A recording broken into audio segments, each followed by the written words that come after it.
I knew this trailer was gonna be good, I just didn't think it was gonna give us everything. Literally everything. We're beautiful. Future.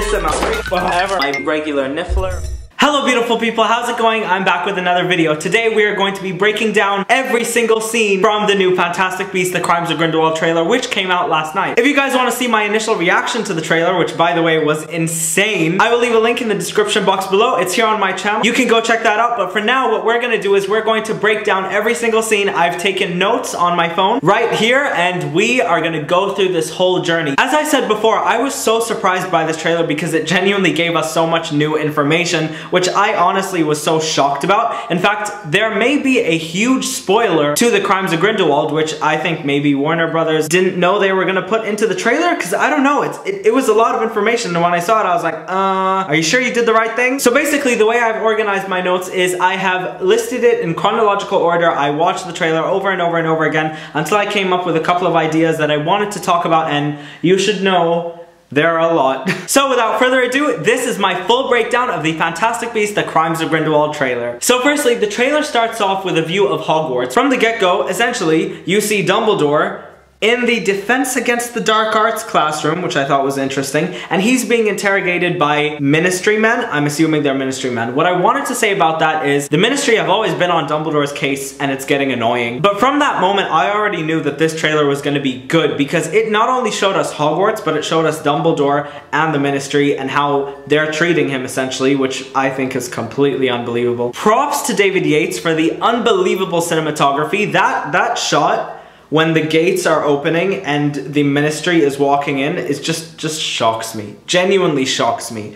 And I will say, Jude Law as Dumbledore, so far from what I've seen, is phenomenal. I also think I heard a tint of an Irish accent. I mean, I don't know about you guys, comment down below if you heard it too, but I thought I heard an Irish accent when Dumbledore said followers. Moving on to a scene with Newt. I'm not really sure where the scene takes place, but essentially there is a crumpled up letter on the floor in which he pieces back together to reveal a postcard from Paris. I think that the postcard is from Leta Lestrange, who we know was an ex-lover of Newt Scamander until something happened. He got expelled from Hogwarts for something she did. Well, essentially, I think that that letter is from her, and maybe it's gonna be her trying to convince him to come, I don't know, so they can reconcile. I have no idea.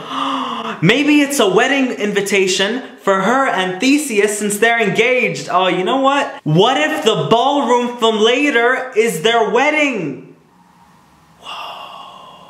I think I just figured something out. Anyways, moving on, you have a scene with Dumbledore and Newt in London using a deluminator. I just thought that was really cool. And we finally get to see London in the 1920s as Newt goes into one of the subways, I think. Which is great, because so far in the series we've seen New York, London, Paris, and Hogwarts, which I think is just fantastic. Fantastic. And then there's a quick shot, which a lot of people think is supposed to be an interrogation of Gellert Grindelwald and his assistant Rosier. They're not chained up and they're not confined. I think this is Grindelwald trying to raise his army, essentially. Especially since from the back you can see that Grindelwald has his hair cut. And obviously later on in the trailer you see that he has his long hair while he's being imprisoned.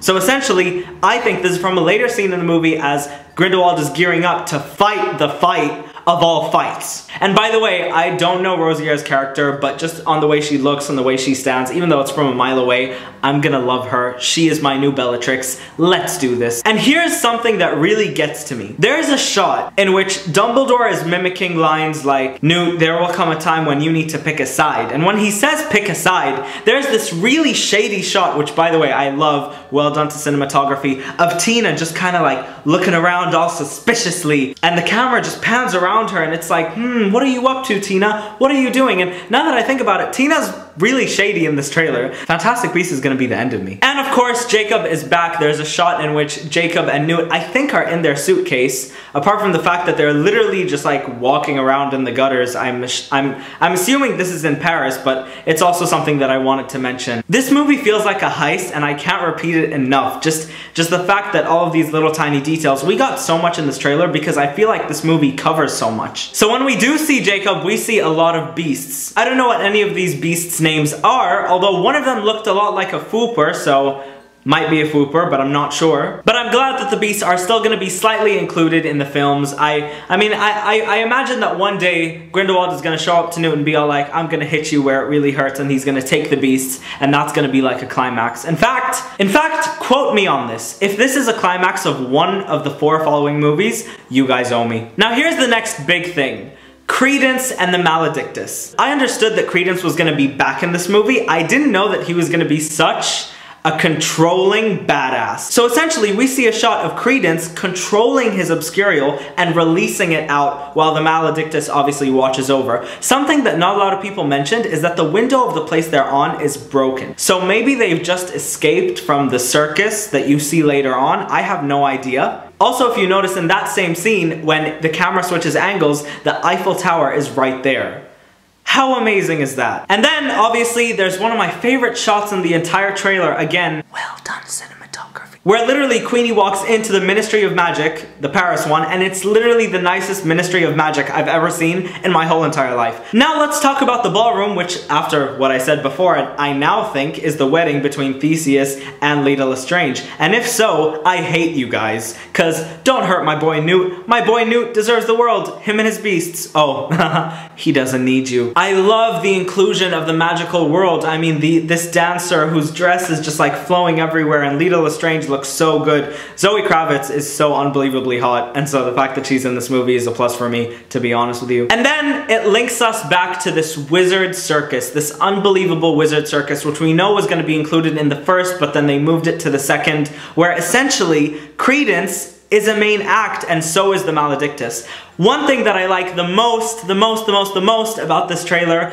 is this character who's shown just very briefly, this dark-skinned man who turns around and he's assumingly concerned about the creatures inside the cage. What I like is that his name is Yusuf. It's an Arab name, and that means inclusion of the Arab community in the wizarding world. Whatever it is, I'll take it as small as it can be. That made me feel really, really happy. And obviously I knew about that information before the trailer even came out, because when it came out, I was like, whoa, representation. And I wanted to talk about how Credence looks really, really angry as he makes a cage explode, as he throws something on a cage and it explodes. I'm telling you, he is not in this circus willingly. Like, I'm telling you now, he's not. And of course there are all of these amazing action shots of Newt and Tina running. I don't know where they're going, but they're going somewhere, or they're running away from someone.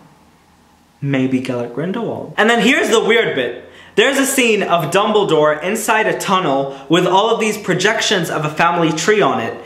Now, when I first saw this, I didn't take it into consideration until I went on Twitter and I saw that Credence Barebone and Leta Lestrange are apparently half-siblings to the same father. What? This was the thing that I said Warner Brothers may have not noticed that they implemented into the trailer, because if it's a spoiler, I don't know what they just did. Whatever it is, I like it. I mean, I like knowing this stuff, but that may seem like a spoiler, but whatever it is, I really love it when stories intertwine. I mean, all of these characters are linked in some way, shape, or form, even though some people may think that the story of Dumbledore versus Grindelwald is nowhere near Newt and his friends. When you see it the way it's portrayed in the trailer, as Newt is literally Dumbledore's spy, it makes so much sense, and I just love it. Finally, the last scene in the trailer, which by the way blew my mind, was when there was a carriage that was flown by Thestrals with Gellert Grindelwald in it. By the way, I think Johnny Depp is fantastic in the role of Gellert Grindelwald, but that's just my opinion. Just from that one shot, I think he is so menacing and so brilliantly cast. I know from a Lego set that was announced last night that that's actually an escape from Makusa, and obviously I recognized the building the second I saw it, but by the way, cinematography, well done. J.K. Rowling always uses pathetic fallacies and the weather as a metaphor for bad things that are happening, because it seems like every time someone escapes from a prison, there's a thunderstorm.